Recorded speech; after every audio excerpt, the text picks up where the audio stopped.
Okay, riders, random start. Riders ready, watch the gate.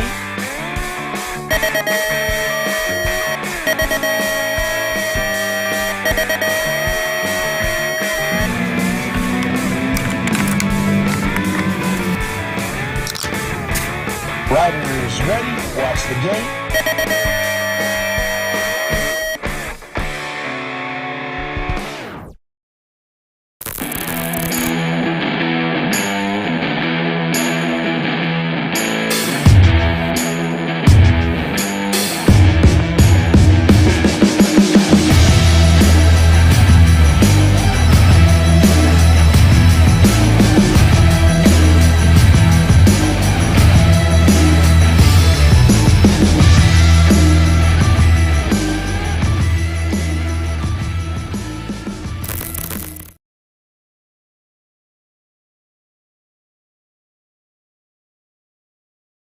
Pre-show. It's been a minute, Mr. Grindle. Yeah, it's been a minute, man. It's been quite a minute, since the days of the fro and the finish line. Yes, sir. So long, in fact, that the fro is no longer gone. It's gone. It's gone. So, but anyhow, we're here at the 2022 USA BMX Grand Nationals, and we're here with the track builder, the man, and designer, Mr. Billy Allen. How goes it, sir? Doing good. It's been a long couple of weeks, but we got her done. Yeah, so tell us how you dreamed up starting sideways in the expo square here. Yeah. So for years, I've been looking at all the photos from the past and then the new headquarters, and I've been looking at them and thinking of something different that we could do here. And I got on my SketchUp program and started playing, and this is what I came up with and sent it to everybody, and everybody approved. We were a little worried about the lengths of the straights, but it had turned out perfect. So good deal, man. Yeah. Good deal. So in comparison to Grands past, as far as that first straightaway, where are we at this year versus, let's say, several years ago? About 10 to 15 foot shorter. Okay. That's so it. Nothing major then? No, okay. No, not at all. Just to give you an example, the width of these beams in here are 300 feet. Okay. South Point is 250 from wall to wall, so we're within that. So gotcha. Yeah, we're way longer than what Vegas is, and basically what a lot of the indoors are. This is what the first straight is. So just keep the same thing going, Okay. So factory dads out there, you don't really need to gear down. No. I mean, not for 10 or 15 feet. No. And then if you notice, the first jump is a little lean too, so we made the outside just a little bit easier, so to give that outside rider a better chance. So like the Vegas race then is a lot of people like what you guys don't realize unless you really pay attention to that first roller in Vegas. One side's a little bit higher, one side's a little bit lower, so we give that outside advantage, just chance. that little bit extra. Yep. So if you guys didn't know that, that's a little something for the books. Yep. So pay attention to that one when we go to Vegas for the last time. In January. Yep. All right, so moving on in the track, our second and third straights are super short. Yeah, we had to move that second turn up from the drawing that I originally had to give more room for staging. Gotcha. So that's something I didn't think about. Bill Morris, of course, brought that up. So yeah, we had to move that in about 15 feet, which made the triple not possible to put the triple in there. So it's just double. Third straightaway is was supposed to have a step down on the back, and now it's just a step double. Gotcha. So that was the big change from the drawing. So your riders, you're not going to have a lot of time on either of those straights. So if you're going to make a move, you gotta do it. You can't think about it. You can't hesitate. You got to do it. But you do have to think on the fourth straightaway. Oh yeah. So take us through the fourth straightaway. So the fourth straightaway is somewhat of a little replica of back when Bubba Harris won his first title. Okay. We had a big pro section and only had 3 of those rollers, and I always wanted to bring that back. I thought it was really separated a lot of people, so we brought that back, have some big rollers, and then on the outside is just a regular normal rhythm section. So okay. Got to make that decision when you come out of that third turn. What is the distances on the inside? So it's 20 feet. The double coming out is 20 feet. The step down's 20 feet. It's 20 feet to the next big roller. All the way through is all 20 feet. It's all 20s all the way through. Yep. 20s all the way through. So in succession, I mean, that's not the easiest thing to do, because if you hang up just a little bit, you're basically done there. And then to give you an example, the amateur rhythm side, they're 15 feet apart. So it's Okay, 5 so- extra feet. That's a long manual if you're going to try to That's a manual long- them big boys. That's a stretch. That's a stretch. Yeah. Good deal. Good So that's deal. definitely going to be a big factor coming out of turn number 3. Yep. That 4 straightaway. And it is a little longer to go on the outside. It's 15 feet. Yeah. Okay. 15 feet extra to go around to the outside. Hey, no risk, no reward, right? That's right. That's right. All right, so this year the Tulsa turn is the last turn. I'm worried about those letters up there. Well, I mean, just like we've seen throughout the years, every so often a few of those letters go tumbling down. They're nice and soft and made out of chloroplast, so they go right back up. Right. There you You know, and they are in that zone, and like I like to call the ejecto-cedo zone. For sure. As we know what happens in some of the big races, and some things are just you can't get away from it. There's going to be guys coming from inside, outside lanes, a full split down that 4 straightaway, man. There's going to be some sweeps going on, so I'm excited for that. Yeah. And then the track is 1040 total length. 1040 total length. Look, got a little kicker table, kind of step downish table at the end there. That stuff always sneaks up on people. They're tired, not really paying attention. You come out of there. Sometimes riding above their skill level. Yes, and before you know it, that thing then threw you over the bars. So caution. It's one of those ones you might have to like really suck it up a little bit, or if you got that bag of tricks, well, it's got a little lip on it, so you might Send wanna it. Throw some style. We know how we like to do it. All right, but I guess we're going to commercial. Going to commercial break. So we want to thank Mr. Billy Allen for coming out and building this.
All right, looks like we're back live right now. And then as Billy was taking off there, I want to give a big shout out to the track building team, all the guys involved out there. Thank you guys for all of your hard work and all that stuff. And then we're going to get right into pros.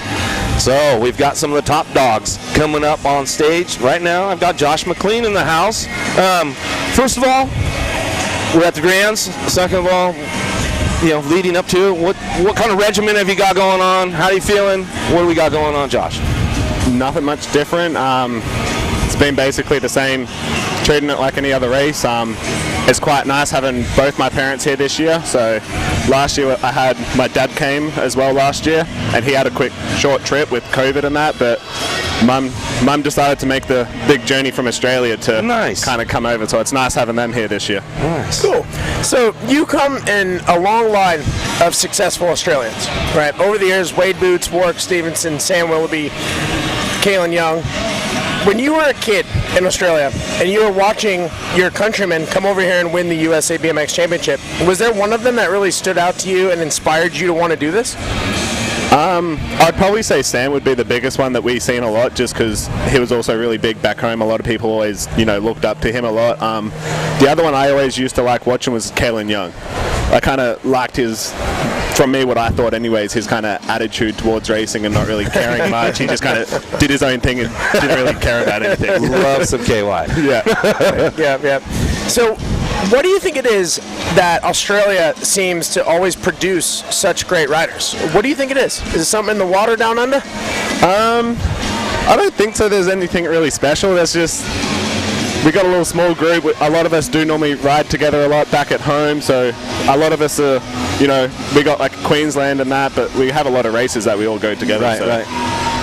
Yeah, so that's good stuff. Like, like you're saying, you guys have got such a small crew. As a guy like Willoughby, did Willoughby set the bar like super high for you guys? So, like, you guys all want to like get to that bar and like maybe try to raise the bar a little bit? Like, is that kind of like goals for most of you guys? I know it usually is, but I mean, it would be cool to be up there and do some of the things that he's done, because obviously he was very impressive in that. Right. So, but I've always wanted to try and challenge him a little bit. I always talk shit to him at some of the races now that he's the coach for the team. Right. So yeah, that's good. And I've noticed since Sam's come into coaching you guys and taking on the Aussie team that a lot of you guys have kind of like ramped up as a group, from the young guys, from the young guns, to you older guys. Like, everybody's just ramping it up right now. So you got a lot of stuff coming in with your other countryman, Isaac Kennedy. Yeah. You guys got, there's a big battle with all you guys this year going on with this thing, man. Yeah, big battle. There's a lot of us up for the title this year, so it's pretty cool. So on that, over the last couple of years, 2020 you made the main, 2021 you were unable to make the main. Those were your first couple of experiences of kind of contending for the title. What did you learn? What's one thing that you learned from those experiences and not being successful as you wanted, and that you're going to try to carry to this year and use that experience for this year? My main thing, I think, for me this year is not looking into too much of it. Can't really predict what's going to happen. It's just mainly just trying to focus and just focus on myself and do what I can do. Yep. Do you need a calculator on the handlebars? I mean, that's how I was last year after I didn't even make the night show. I was still hoping that I was top 3 overall at the end of it. So I was definitely sitting there watching the main events last year in the stands, just trying to calculate everyone's points. Yeah. But this year I'm definitely going to take a bit of a step back from all that and just, like I said at the start, just kind of treat it like any other race, really. Right. We're racing the same people all year, and it's no different. We're just at a different place. Yep, makes perfect sense. And compared to racing back in Australia, what's one of the biggest differences racing here in America versus racing back home? I would say it's the atmosphere, just because of how many people there are here. Just the whole population here, and like within BMX, is just so much bigger than what it is back home. Yep. And I think that is some of the best things ever, because it's just like, it just brings that hype, the adrenaline, everything up. Just the size, yeah. How many people, what's going on. Cool. Right. That's awesome. So, good stuff, man. Definitely what I enjoy. Right. Absolutely. So yeah, had some great races all year long. What was your big standout race for yourself this year? I'd probably say the day 2 on Rock Hill. Okay. I was pretty happy with. It was kind of my first real big standout, I think, that I've shown off the bigger hills, because I've kind of struggled off that, just not practicing them as much as when I've moved over here, just riding at Tampa all the time. Mm-hmm. But I think that will change as well, like for next year, with a lot more 8-meter races, and now having Oldsmar open as well, living so close to that track. Right. Well, not a bad thing for this weekend. Yeah, exactly. Can't complain. So good stuff going on. Looks like, are we getting ready for another one coming up? Bring Nick up. I think so. Or we got Isaac coming up next, but I don't know if he's down here yet. Hopefully his gates aren't as late as he is to the interview. Oh! we'll get it started right up. Have a good time, too. Thanks, Josh. Thanks a lot, Josh. Good luck this weekend. Okay, we're just going to keep going. All right. So we do have the Dutchman coming in with his lunch. Grindel, how's your Dutch? Not very good. We're going to do this whole interview in Dutch. I'm going to let you lead it then. You just go ahead and take off with that. Goedemorgen. Goedemorgen. Okay, so up right now, Nick Kinman, Olympic gold medalist. You're up for the title this year. Leading up to it, like, what do you got going on this year? How are you feeling about being in the States, up for the title, everything going on? What's different this year from last year, from years before? Yeah, it's been good. Thanks for having me first. Yeah, it's good to be back. The last time I raced the Grands was 2018, so yeah, it's good to be back, and you know, good to be up for the title. It's my first time that I do the full season here, so I've always just been racing in Europe. Right. But yeah, post-Olympic year, wanted a bit of a change. Right.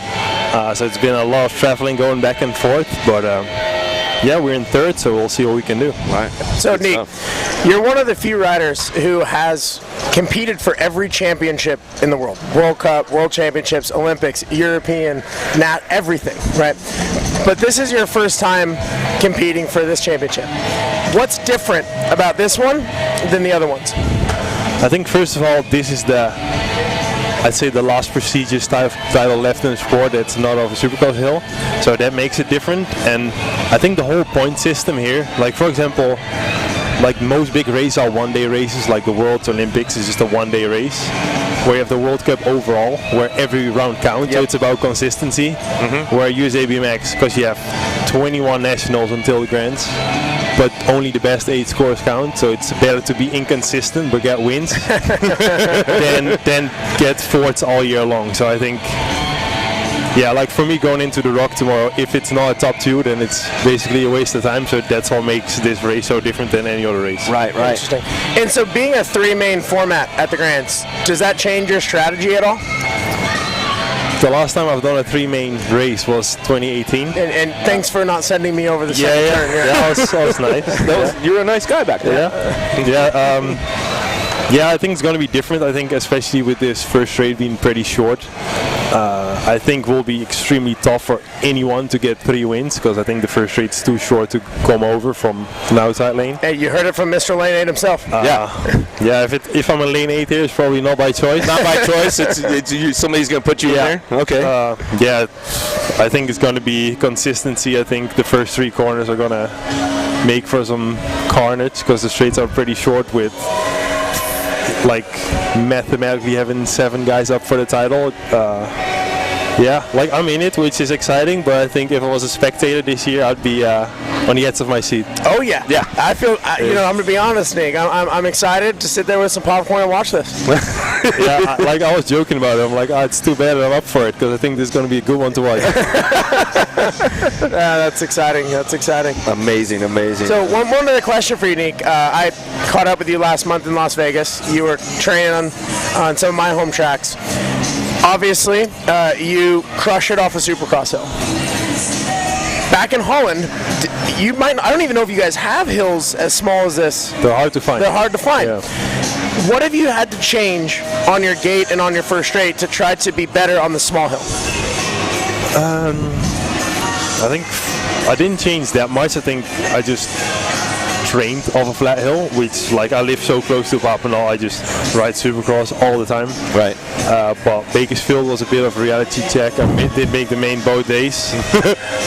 Like, yeah, that's the last flat hill race until Grants, like the last test to see how we're looking, and it was terrible. So yeah, had a month. Thanks, Connor, for letting me use your gym in Vegas, his garage gym, and just been riding off flat hills. And yeah, I mean, I've just been riding with my brother, so it will be, yeah. So how are you feeling off the flat hill? I don't know, I feel alright, but yeah, other than my brother, I have no one to compare with, so, and I don't have times or any training history of a flat hill to compare, so it's... so I guess we'll find out tomorrow? We'll find out tomorrow. Yeah. The good thing is that we got 4 more corners to make up some spots if we have to, but like, I'll try to be in front, but like I podiumed the Grands in 2017 without having a first straight, so I think that's how Baba won his title, so it's not just about the first straight. I'll try to whole shot, but if I don't, yeah, elbows out and hope for the best. And you kids listening, I think that's a great message. It's not just about the first straight. The finish line is not at the first turn, it's at the finish line. Right. Amazing stuff. It is pretty amazing right now, because I am sitting up here with 2 Olympic gold medalists. Both of you guys have won that medal. I mean, how does that feel for both of you? It's kind of amazing for me to be sitting here with both of you guys. You know, only 2 of 3 guys in the world that have taken that medal home. I mean, it's hard. Like, it's hard to describe, and I'm sure Nick can explain this as well. But when someone asks you, what does it feel like to win the Olympics?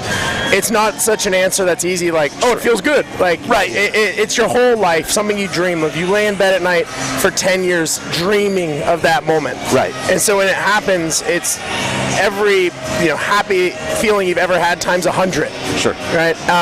For me personally, what I can say is, with what happened in Tokyo, I was very glad that Nick was the one who ended up winning, because I felt like he was a very worthy champion. Sure. Not just in how good he is as a racer, but also as a person and as an ambassador to the sport. Right. And that he's a great person for people to look up to as a champion.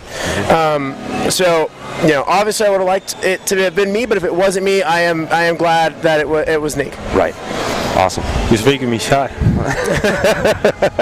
It's good stuff. But yeah, I fully agree with Connor. I think it's. Well, yeah, of course you agree. If it wasn't me, it was you.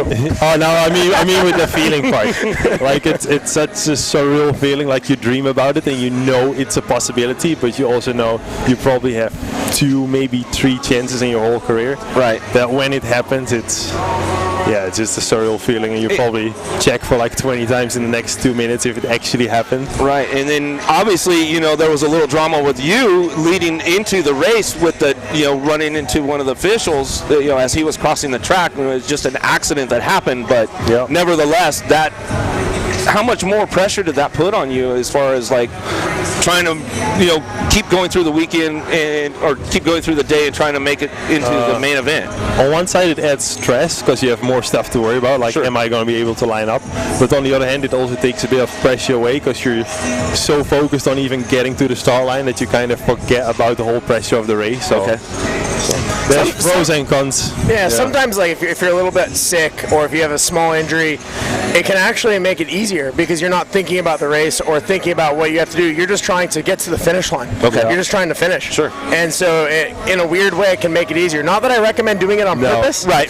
But if it happens, sometimes it can help. It can take a little bit of that focus off and let you just kind of be in the zone. Yeah, focus on the process instead of just worrying about the results. So right. Yeah. Okay. So I mean that you've heard it from 2 of the best in the world right there, you guys. Take that to heart and think about that kind of stuff as you guys are going through your race weekend at the Grands here and all that kind of good stuff. So. But I think I have a question for Connor. Like, all right. It's not a big question, but like the last week, like the whole build-up for like 6 weeks, you don't have a race. I mean, it's totally different. The tracks are totally different. But in a way, I felt similar to my Olympic prep to just put your head down for 5 weeks and just try to do the best you can. I had a bit of a flashback. It was like the first time I had that feeling since the Olympics. So I was wondering, did you feel the same, like preparing for Grands or Olympics or World Champs? Yeah, so for me, with being an American, and I actually was going to ask Cameron when he comes up about this, but being an American, I grew up watching this.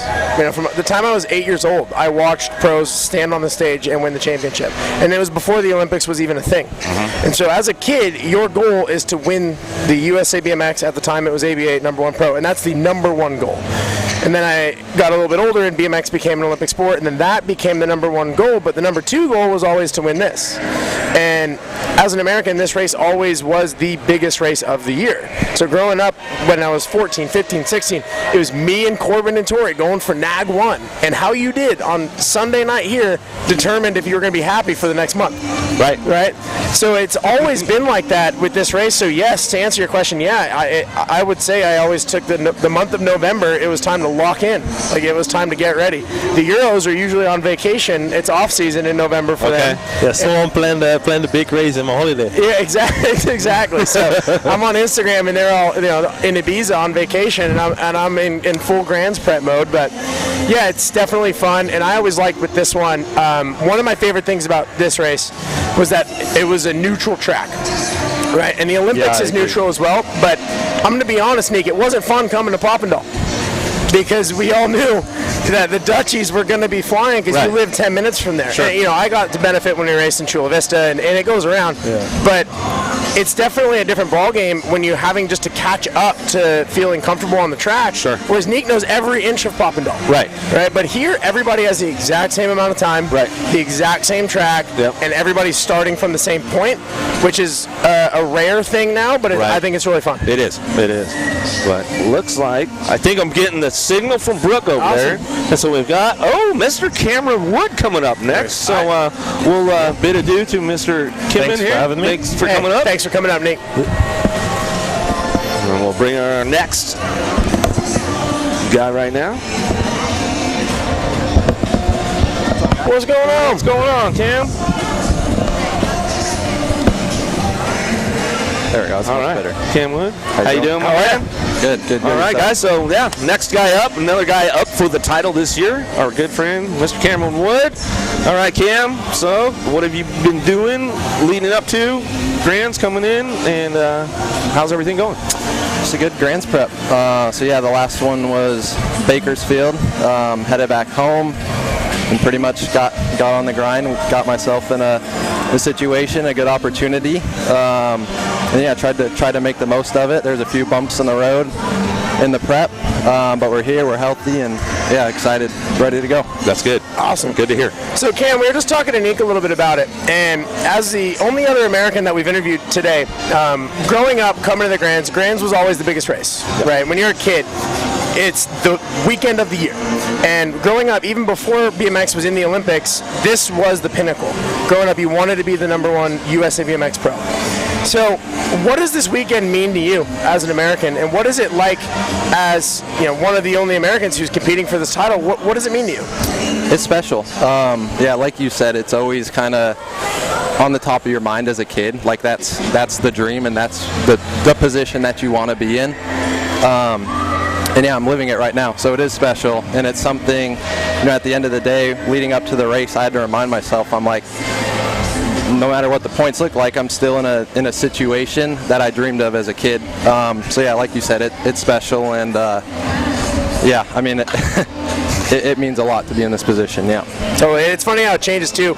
As a kid, if you tell yourself you got 4th place at the Pro Grands, you'd be stoked. Exactly. But then when you're here, you'd be pissed because you want to win. Yeah. It's funny how that changes. Yeah. So going back to something you just said a second ago, you said the last one was Bakersfield. Something clicked in Bakersfield. That was the best weekend of your career so far. What was it that clicked? And how are you going to try to bring that to not only this weekend, but all the rest of the weekends that you have? Yeah, that's a good question. I don't think it's one thing in particular, especially in BMX. It's a combination of a lot of things, and I'd say at the time I was kind of riding on a high. I had a good trip to Colombia. The World Cup competition is pretty fierce and intense, and the margin for error is pretty small, and being able to get results there and sustain them, I'd say it built a little confidence, and I took it for what it was. It was a short break between that and Bakersfield, and just kind of sticking with the same process, not making moments too big, and that's exactly what I'm going to try to do here. Just rather than getting distracted on the results, it's kind of what got you those. I'm just going to fall back on that, and hopefully we can get a similar outcome. Makes sense to me. Yeah, good stuff, man. I'm telling you. So, what do you got? You got anything for the little guys out there, for the young amateurs? Any of the guys up for the title or anything like that? What do you got for the little guys out there, Cam? I think Connor touched on something that he had a good perspective on it, and just the fact that I'm in this situation. I was once a kid from Montana. I was able to race and ride 3 months out of the year. Right. There's been a lot of things in my life that have changed since then. But the fact that I'm in this moment and I'm living it, and this was my dream as a kid, I think it goes to show you work hard and you can get and have opportunities that you dream of as a kid. So I guess that would be my word of advice: just work hard, have fun, and enjoy the process of it all. Yeah. So you touched on something I want to go back to. So when we think of past champions, you think of the international, the Australia, the French, but you think of California, Arizona, Texas. what would it mean, and as somebody who's the first person to bring a champion back to their state, what would it mean to make Montana be on that list, and the young riders in Montana could see that someone from their home track or their area was able to go all the way to here? What would that mean to you? It's special. Yeah, like it's a rare thing for really any professional athlete to come out of Montana, especially in obviously a warmer climate, dominant sport. And so yeah, I mean, I used to, like I said, I used to ride 3 months out of the year and play basketball and football in the winter. No rodeo? No, well, a little bit. The funny part is that stuff kind of grew on me when I left Montana. I didn't realize how much I liked it. It would be special. Montana's will always be close to my heart, and I love the fact that I was able to be born and raised there, and kind of help shape the person I am today. So yeah, no, it is special to represent Montana for sure. Cool. Yeah. So yeah, all you guys in the small towns, little towns, you think you're in the middle of nowhere? Hey man, you can still follow your dreams, right? Yeah, absolutely. That's it. That's what it's all about. Good stuff. Thanks, Cam. We got another one coming up next. All right. So it looks like we're about good luck this weekend. Send Cam off, and I think we've got Felicia Stansel down there. Thank you, guys. Well, we're going to a commercial, so yeah, we'll head off to a commercial. Yeah.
Okay, riders, random start. Riders ready, watch the gate.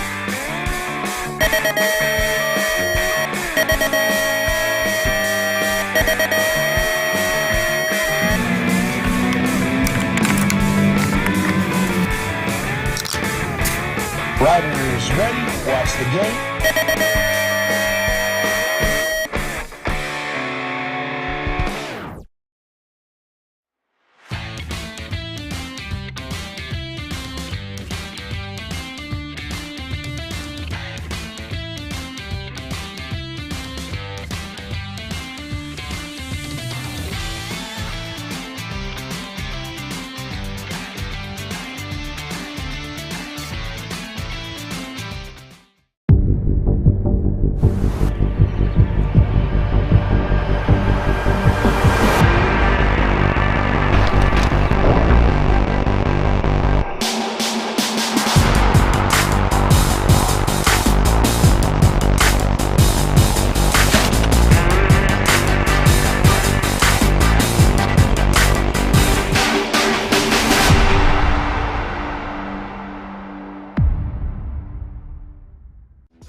guess what? We've got Felicia Stansel, world champion and your current USA BMX #1. All right, we're at the Grands, Felicia.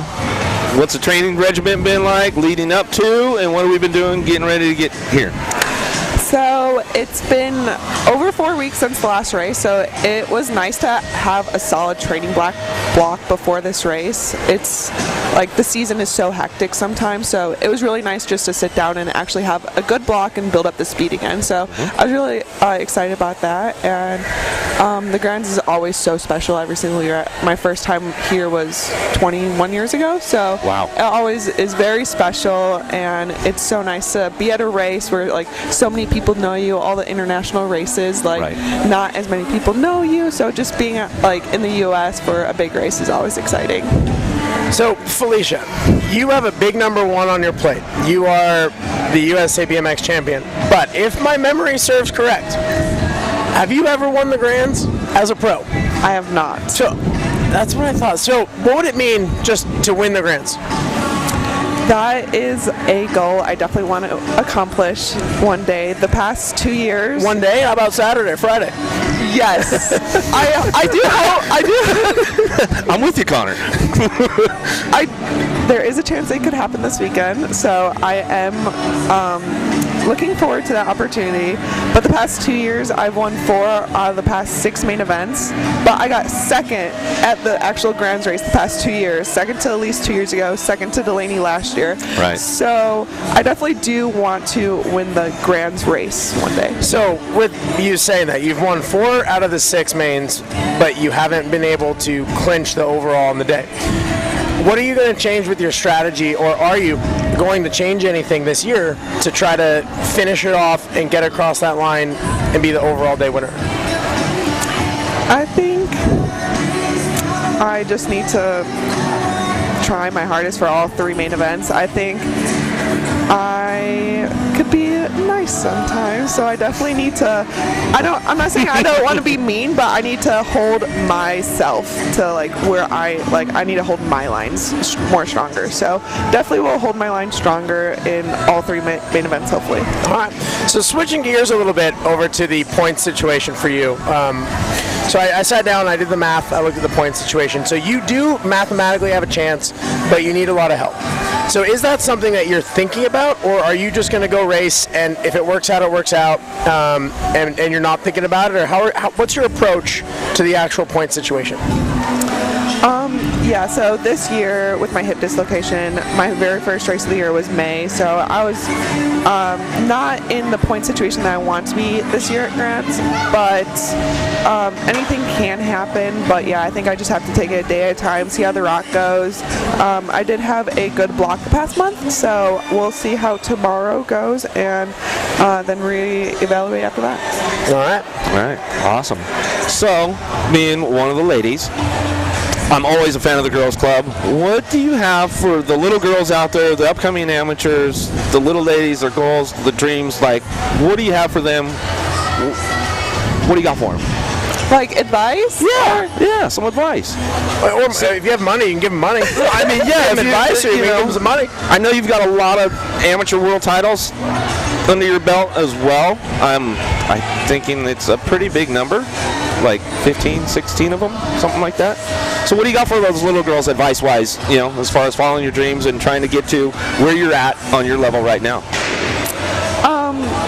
Growing up, I had somewhat a different mentality than I do now. My dad put me in so many sports growing up to see what I liked, and of course BMX always had the big part in my heart. But growing up, I think I just like the process of training. Like my dad rewarded the process of training. Like if I would do 50 sprints, he would take me to the arcade instead of the actual results. He never really rewarded the results growing up.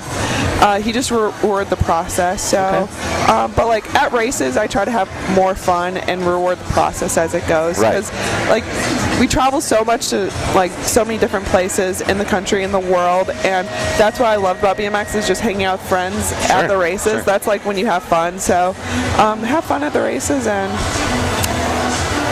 try to work hard. And one more question for you, Felicia. Looking ahead to next week and next month, do you have anything fun planned for the off season? What are you going to do to recharge? I'm going on a vacation for the first time in probably my entire life, so that'll be fun. Where are you going? I'm going on a cruise with some people, with some BMX friends, so that will be fun. We don't have a race till February, so that, like, just to go on a little vacation in December to turn the switch off was... No sprints on the cruise ship? Definitely not on the cruise, but we'll start that back up in, like, after the cruise, January, yeah. Cool. Awesome. Well, good luck this weekend. Thank you. Yeah, good luck this weekend. Looks like I see Willoughby down there, so it looks like we're getting ready to do another little change here, and we'll bring up Elise Willoughby. So we're getting the wrap right now. So we're going to go to another commercial break, and then we'll be back with Elise Willoughby. Thank you, guys. A racing legacy is built from dedication, hard work, blood and sweat. Discover your purpose. Unlock the passion. Inspire the next generation. Create your own legacy. ProMax. Be your own pro.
All right, guys, we're back at it, and guess what? We've got Elise Willoughby up here with us right now, and she is your 9-time USA BMX #1, trying to get that number 10 under her belt, and so we're at the Grands. What's your training regimen been like leading up to? We've had about 4 weeks off since the last one, Bakersfield. Where are we at?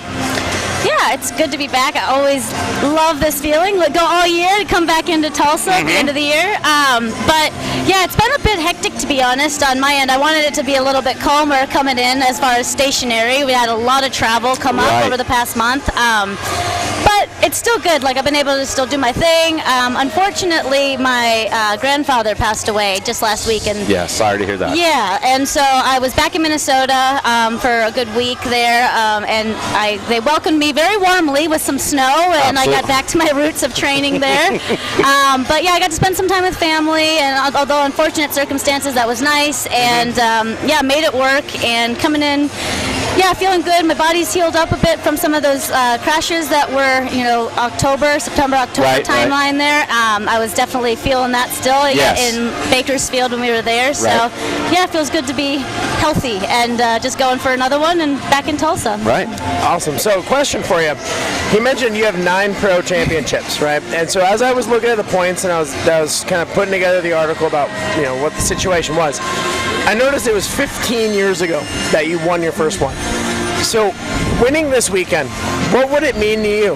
And what would be different about it than any of the other 9? I think that I am just embracing this challenge of, I'm getting older, trying to see where the potential can go, how long it can stay at the top and at this level. And I think for me, this is just special in so many ways. Obviously, it's nice to have a nice even number, right? You want to go for 10 instead of 9. Right. But also, like I just said, my grandfather passed away, and they've been here. They were there for that race. They've been here for all of those. And I think for me, it's just special that this is what I grew up racing. And so just honor that memory and race my hardest. And they were always my good luck charms, so I know they're with me this weekend. That's awesome. So you had mentioned as well that you went back to Minnesota, and obviously not under the circumstances you would have liked, but what was it like going back and training in the same place where you trained for your first championship in 2007? And did you get a little bit nostalgic, thinking that Cup number 10 could come from the same place as Cup number 1? It was a little bit of a cool, fresh of breath air to go back. more weather puns. Yeah, exactly. I'm from Minnesota. That's all we do. But yeah, so it definitely was nice. It wasn't the exact arena. They've actually, since I was younger, come with Rum River BMX and put a cover over that. We used to train in the little indoor Rabines arena, which was a tiny little barn, 2-lap track. Yep. Oh wow. A lot of people know it well. So I was just I was so impressed with the place. I'd never raced there. I'd ridden there one other time years back, and just to see what the kids have now to train and prep for the Grands, I was like, I hope you know how lucky you are. You look at me and say, no excuses. Yeah, exactly. I didn't have that. Exactly. No, I was literally, and I went out and I did. I did sprints. It was so cold, and I was in the truck between trying to heat up out, and I was just almost sick from the temperature change. I'm I don't miss doing this every week. But you know what? They breed them tough up there, and there's definitely some nostalgia with it, and it was good to be back and just get in touch with the kids that are there now. I've been out in San Diego for a while now, and they all know my dad from the local track scene and know my family. But it's good to put a face to the name and meet the kids out there now too. So, building on that, on the kids and being from Minnesota and being back there, we had Cam Wood up here earlier, and one thing we were talking to him about is when you think of past champions, you have the internationals, the Australians. I think you know one of them, the French, the different guys from overseas. But when you think of in America, you think of California, Arizona, Texas, Florida. Those are the states where the majority of past champions have come from. You don't think about Montana, and you don't think about Minnesota. So, what advice do you have to the young athletes from Minnesota or any of those other cold weather states? What advice do you have for them that they can be successful in a primarily summer, warm weather climate sport? Yeah, I think that the end thing is that no matter who you are, where you're from, what you're doing, you just can't set a limit on it. Look at you, you write something on the wall, and I had a time capsule as a kid to be an Olympic pro biker, and that didn't even exist at the time, and here we are. So I think the biggest thing... Well, thanks for making it exist. I'm just manifesting this stuff, Yeah. But, I think that that's the biggest thing. You can't set any limitations on where you can go with something, and I think that there's always ways to adapt and make things work. And like I just said, the Minnesota kids don't have an excuse anymore with the facility they have. So it's grown so much since then as well because of the success we've had in the U.S. circuit and the growth of USA BMX. More and more opportunities everywhere with facilities and that, and I think, and just access to different ways to train and coaching and stuff. So I think that, you can really do it from anywhere, and you just have to be willing to adapt to the changes, which is the same as race day. So just get out there and no try limits. your hardest. I like that. So speaking on that, switching gears over to this weekend, right? Points is as simple as it gets for you guys. Yep. Whoever beats the other. Yep. Right. So, I can totally understand how it's easier to have that than a situation where you've got certain circumstances that are needed. What's your thought process going in? And is it any different than any of the past years where you've won the Grands? But what's your thought process going into this particular battle? I think that every single race, and you can speak to experiences, you want them to feel the same. Obviously, there's the added hype and you're excited to be here, you train hard, you prepare well for it. But at the same time, it's just like any other race day. Every other championship we win comes down to the one lap, one race. So you just have to take it literally one lap at a time and get through the weekend. And easy to say, hard to do. Exactly. But I'd like to think that I've been here enough times that I'll hopefully be able to keep my head on my shoulders and be able to focus lap by lap. And I just really enjoy the ride. And like I said, I'm getting a little bit older, so hopefully a little bit wiser, and we'll go with that. But yeah, it's exciting to have Laura over as well, up for the title, because we haven't had that international contention for a while. Sammy Cools. Yeah. And Mariana. Oh, and Mariana. And Caroline and a few of them have come over and dabbled in it, but I think doing the whole series and coming over, it's nice to see that from the European side coming over. We've got on the men's side as well, so right. It's fun, it's different, and that's a new exciting challenge is what excites me about it. Awesome, and I'm gonna keep going just as we're wrapping, and I'm comfortable. And one thing that you mentioned, taking things one lap at a time, right? Yeah. Now, so for you guys, the race of champions, the score means nothing, right? It's just a confidence thing, right? It's just about, so you want to go out there and you don't want to get beat, and neither does she. You want to go out and win, right? What advice do you have to other athletes that are here this weekend who might have a rough day at the Rock and have to turn around and come back at the Grands because one of you two isn't going to win? Yep. Right? But they're going to have to come back the next day and believe that they can. So what advice would you give to anyone watching if they do happen to have a bad race of champions, and how do they come back at the Grands and still believe in themselves? Yeah, I think that the best thing you can do is to just come back to center, realize what you're doing. I might not win, Laura might not win, nobody, neither of us might win on the ROC, but at the end of the day you have to stay focused and remember all the preparations you've put in, and sometimes it's just not your day, right? Sometimes there's unlucky, sometimes there's that, but there's a new day, and staying healthy, staying in it, staying excited to race, and essentially just not beating yourself before you get to the starting line is the biggest thing, And I mean, last year I injured my hand pretty bad at 10:30 at night in practice the night before the ROC and didn't get to race, and then I had to try to show up and contend for a title, and that was tough. I physically was hurt, mentally the confidence isn't there because everyone else is racing and you're not really a part of it. But for me, I just draw back on, okay, well, how about the other 15 years that I've been doing this as an elite? Let's focus on that. And for these kids, only 15. Yeah, now 16. I don't know how. Yeah, it must be. I think this is my 25th anniversary in Tulsa. Wow. I think. Amazing. Yeah, 24th or 25th. Well, happy anniversary. Yeah, but yeah, so for these kids, just have fun with it, and literally, it's a new day. Yesterday means nothing on tomorrow, and that's my mantra is always win the day. Whether that's you're doing sprints and you want to beat a time, or you're trying to win a championship. It's win the day. Set goals. Win the day. No limits. Win the day. All sorts of golden nuggets been dropped today.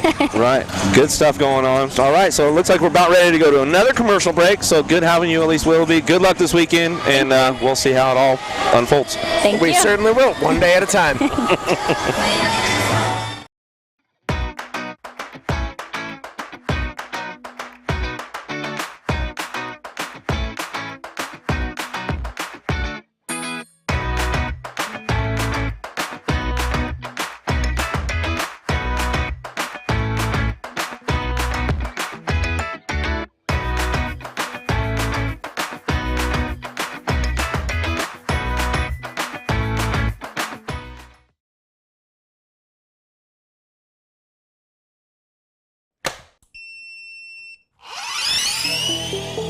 I see the relationship with Stasic and BMX being pretty much hand in hand and kind of one-to-one. I think the beauty of what Stasic brings to BMX and to cycling and to moto is young kids at a very young age get to experience the excitement of two wheels.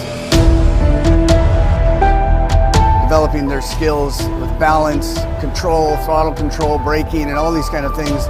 It's really amazing to me to watch the kids on STACYC and how well they perform and adapt to this new technology. Whether you're riding a STACYC or you're riding a BMX bike, you're riding a moto, for the most part, it's you and your machine. It's up to you what you can do with it and your passion and your skills and where it can take you.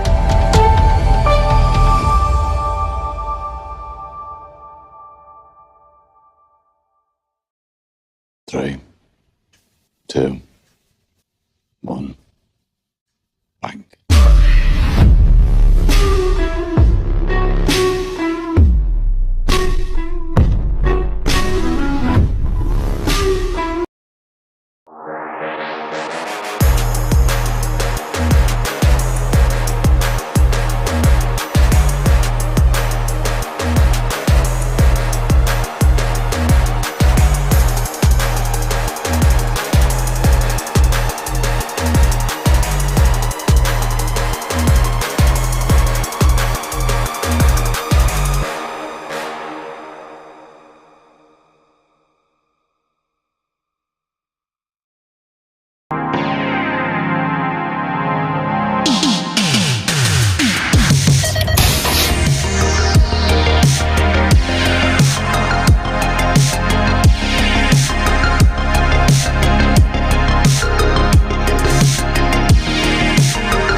In 30-plus years of BMX, we've traveled over 1 million miles, attended over 600 nationals, sponsored over 2,000 riders, and built over 3,000 custom BMX bikes and 15,000 custom BMX wheels. Now, what can J&R Bicycles do for you?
Alright guys, and we are back. This time we are with Vet Pro Jonathan Suarez, aka the Mosquito. How you been, buddy?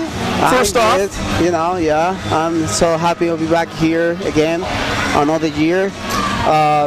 Defender, the title, but I'm trying the best I can do in Friday night, So Friday night rock race. Yeah. Ready to get down to it. Ready to get down to the fun stuff. We haven't seen you since Tennessee. What's been going on? Have you been ramping up a little bit for the weekend? And what do we got? Well, you know, after Tennessee, I crashed on Saturday, and I'll be back home. I crashed again, so a little bit contusion. So we got 2 months, 45 days off. So when I try back again, so I can do that, you know.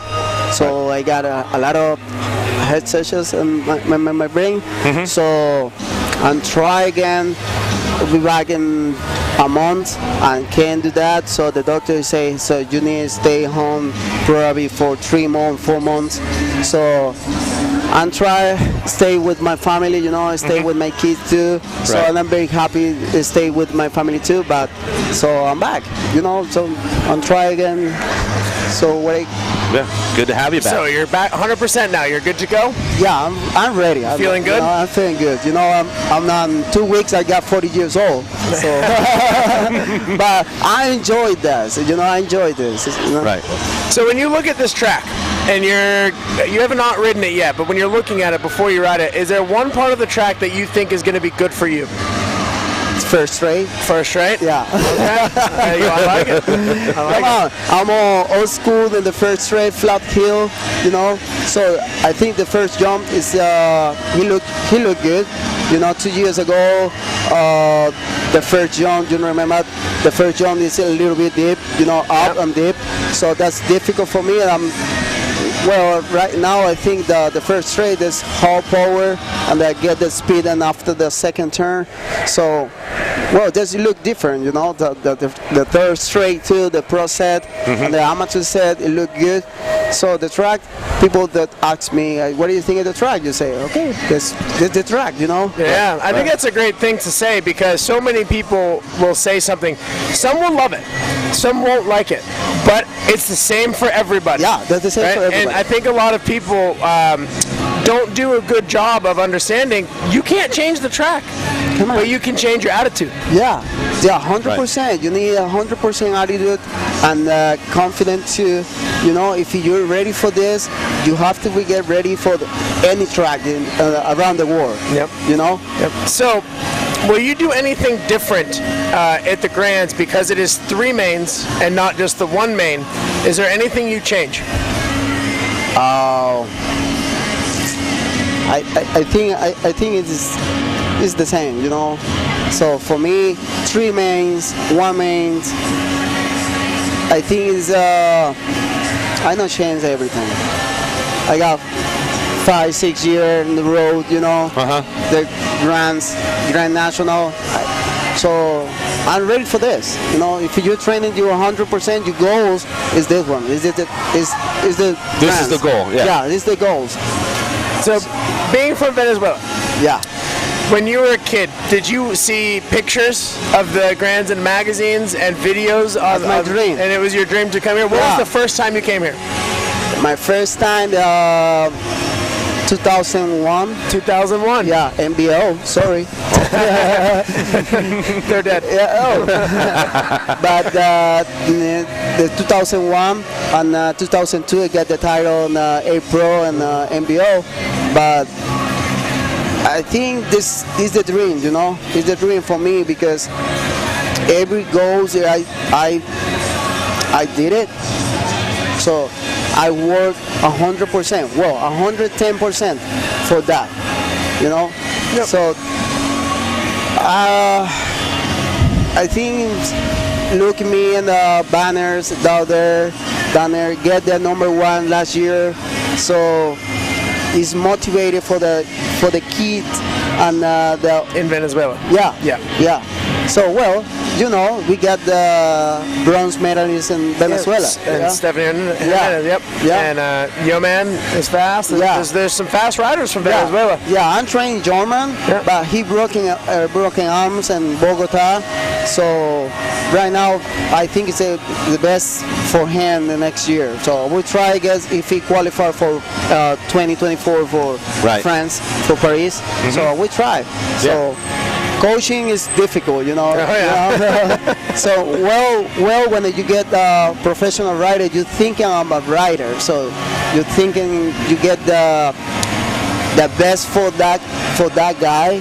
You know, when you got coaching, you say, hey, you think I'm a rider? Come on, dude, come on, let's go, move, right. go hard. So pedal. So I don't know. We'll see what's gonna happen for Jorman for the next 2 years. Yeah, and I noticed you've been working with some of the younger guys, some of the younger amateurs coming up, and man, I'll tell you, they're going fast. That's going fast. Yeah, they're getting fast. Sure. How does that make you feel? Like, you know, bringing those guys up and getting them onto this level, and you know, getting them to where they're up for NAG ones and up for titles in their own amateur classes. Oh, the amateur classes! I want to see Thomas Maturano, teammate. You know, so with Cedric Case, Dewport. Right. That class is very hard. So I want to see. So I think Thomas is the first grants.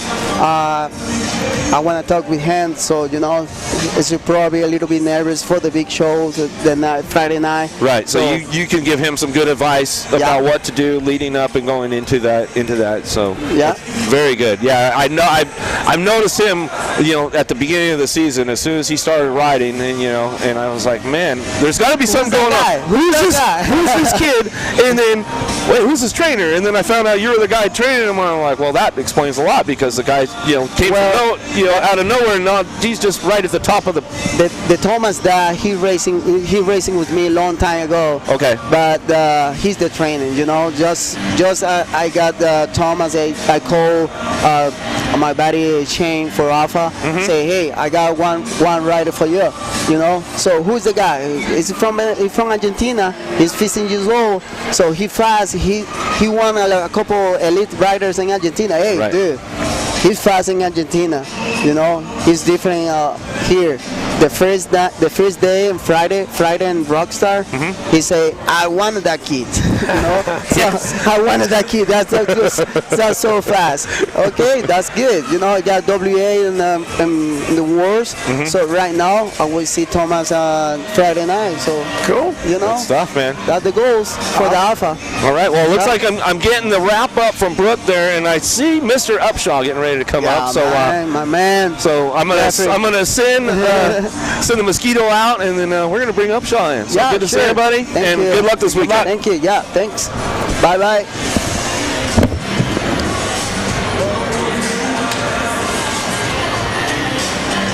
Mr. Upshaw.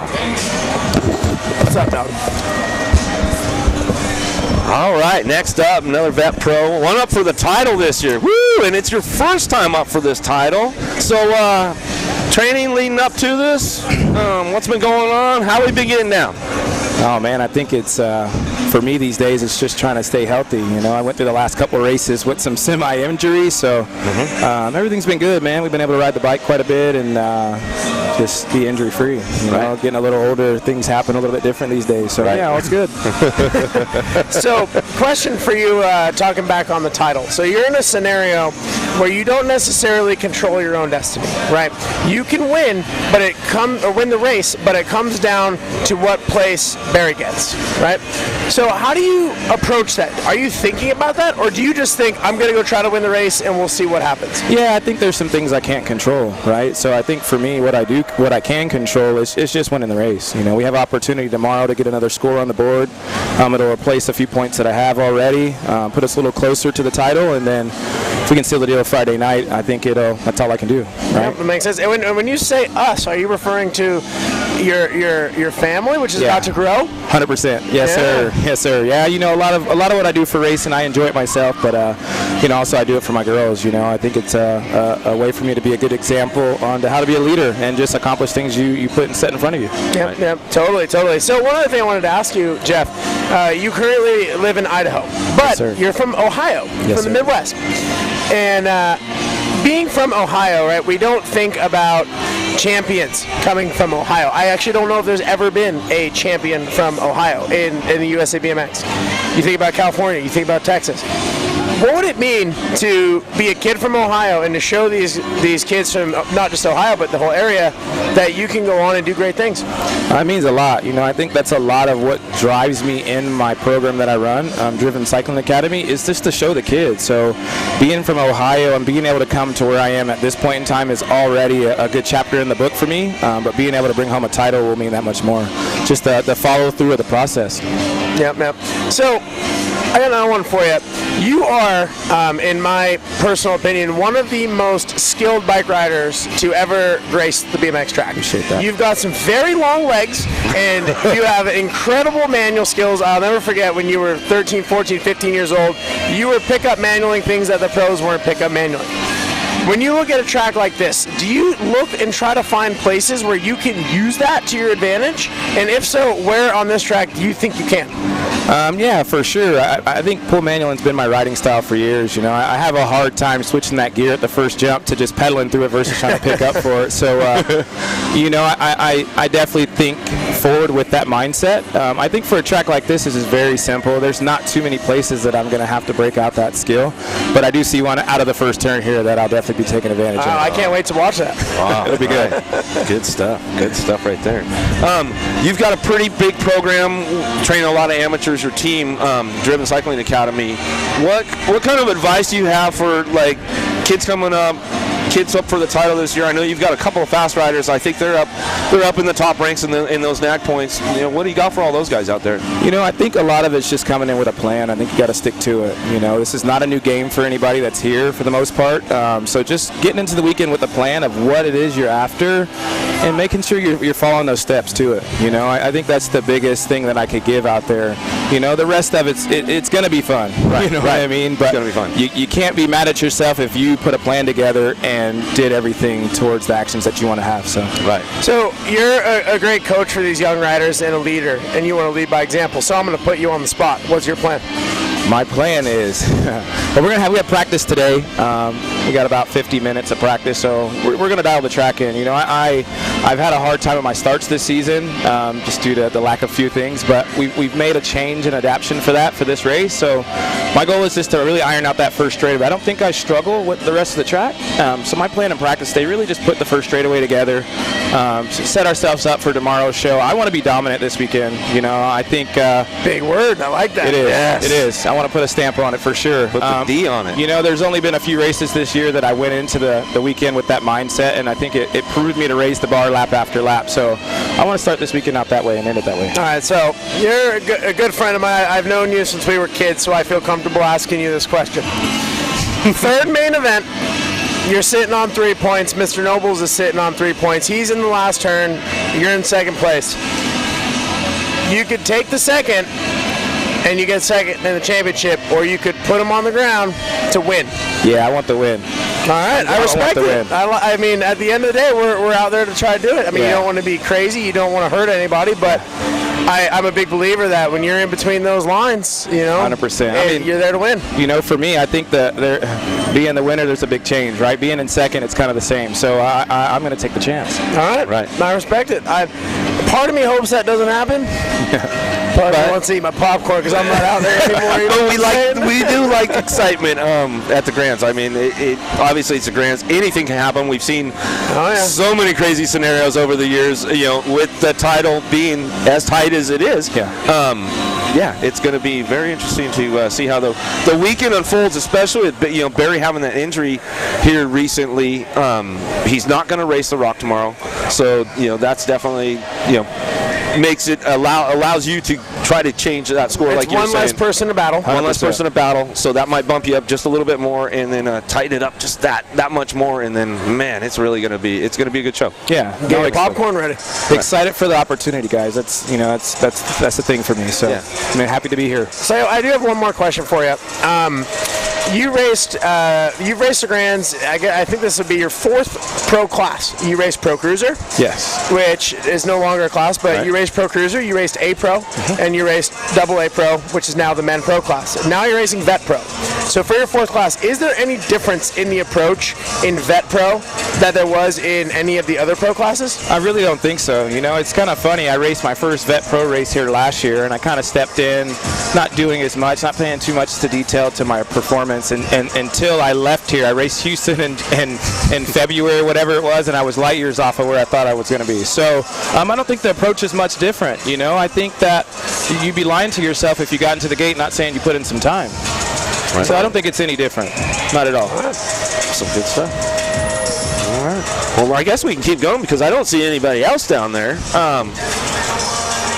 Well, and old man Jeff, we got to get him warmed up for practice. Yeah. He isn't warm up as quick as he used to back in the day. We do have practice coming up shortly, so I think we're probably just going to let him go and kind of get himself dialed in. And good luck to the weekend, my man. Thank you. And you guys heard it right there. He's up for the title, and if he's in second and that third man, get your popcorn ready. Get the popcorn ready. Yep. Yes, sir. All right. Good luck this weekend. Thank you, Connor. All right. Good luck, Jeff. Thank you, guys. And then looks like that's going to be we're going to be a wrap for the show. We'll do some more later. We'll do some after the practice. So, Connor Fields, good to be up here with you. Amazing Olympic gold medalist, 3-time USA #1. Thank you. Yeah, no problem at all. Thanks for having me. All right. So that's it, guys. We'll be back later after the pro practice, and that's it. We'll be back with some amateurs and the rest of the pros for the pro talk and the amateur battles.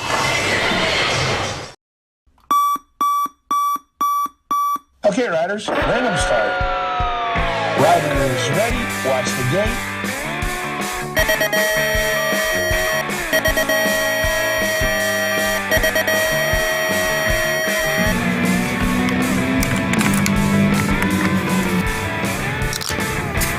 Riders ready, watch the gate.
A racing legacy is built from dedication, hard work, blood and sweat. Discover your purpose. Unlock the passion. Inspire the next generation. Create your own legacy. ProMax. Be your own pro.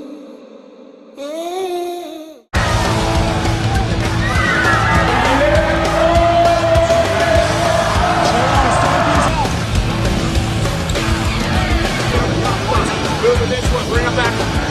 Take it down. Here we go. After whole shot.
I see the relationship with STACYC and BMX being pretty much hand in hand and kind of one-to-one. I think the beauty of what STACYC brings to BMX and to cycling and to moto is young kids at a very young age get to experience the excitement of two wheels,